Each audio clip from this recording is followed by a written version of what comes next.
sharing is caring. Now, I have about 10 things I want to talk about over the next few days, but tonight I want to take two, not in any particular order, but these two are similar and kind of serve as bookends related to the topics that we're going to be talking about. And what I want to do is provide you some practical ways to share and some scripture to go along with that sharing process. So let me talk about two of them. Let me talk first about Galatians 6:2, which talks about bearing one another's burdens, for this is the law of Christ. And basically what that's saying, Paul's telling the Galatians, he's telling us that the role that Jesus had on this earth was bearing other people's burdens. And that's exactly what we should be doing as believers. It's the idea of an ox or a beast of burden carrying this load, this heavy load, and delivering it somewhere. And so as believers, that's what we've been asked to do, is carry the load of other people and bring that burden to the Lord and put it at his feet so that he can deal with it in the way that he desires to do. You know, I'm reminded of that story in the Old Testament in Exodus where Moses is lifting his hands while the Israelites are in battle. And while he's holding his hands up, they're winning. But when he gets tired and they drop, they begin to lose. And so a guy named Hur comes along with Aaron. They set Moses on a rock, and then they hold his arms up so that he'll be able to continue to bring victory, if you will, bear the burden of the nation.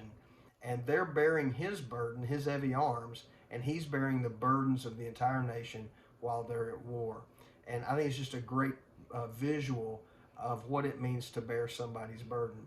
Now, there's a couple ways you can do this. There's bearing the burdens of others, which is sharing their burdens. So we can do that in prayer, of course, and we'll talk about that more in just a minute. On social media, you can go on and read and look at your friends' pages and their posts and see what they're dealing with and offer ways to be able to come alongside them and to relieve them, to lift them up, encourage them, whatever we can do to bear a burden and to take it on ourselves so that we'll, it's that idea of sharing. When two people share something, the burden becomes lighter. And so the goal there is for us to be active in helping other people. Another way that we can bear burdens or find out where burdens are to bear is when we join a prayer group. Now, at our church, we have a really good prayer group, and it's led by Maria Johnson. Dave Newsom is over there. They're always looking for people to come at 8:30 in the morning and begin praying for the services and praying for people. And so if you want to learn how to bear somebody's burden in prayer, hey, talk to one of those guys. They'd be happy to share with you ways that you can do that in prayer.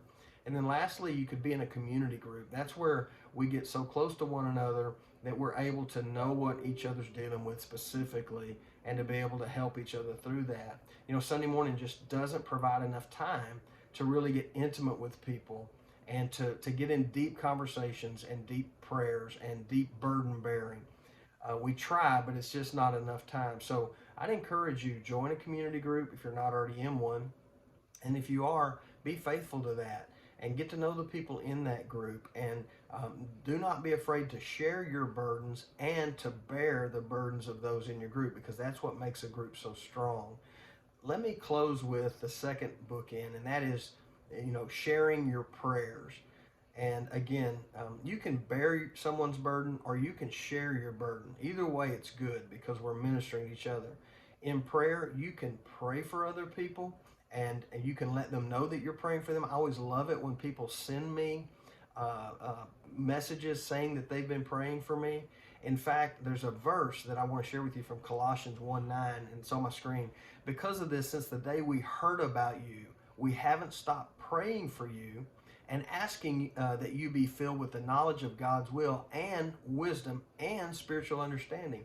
So what Paul is doing is talking to the Colossians about, hey, we are constantly lifting you up that you might know the Lord better. And sharing prayer, whether you're praying for other people, praying for the nation, praying for a specific need in the body or in the church or whatever, praying is one thing. But then sharing those prayers, writing them down, posting them, calling people, sending them out. This is a great way to get other people involved and to share what God's giving you, what God's showing you in prayer. And then, there's one other flip side, and I'll close, and that is when you need prayer, don't be afraid to ask someone to pray for you. It's a humbling thing. You've got to be willing to receive, not just always to give in prayer.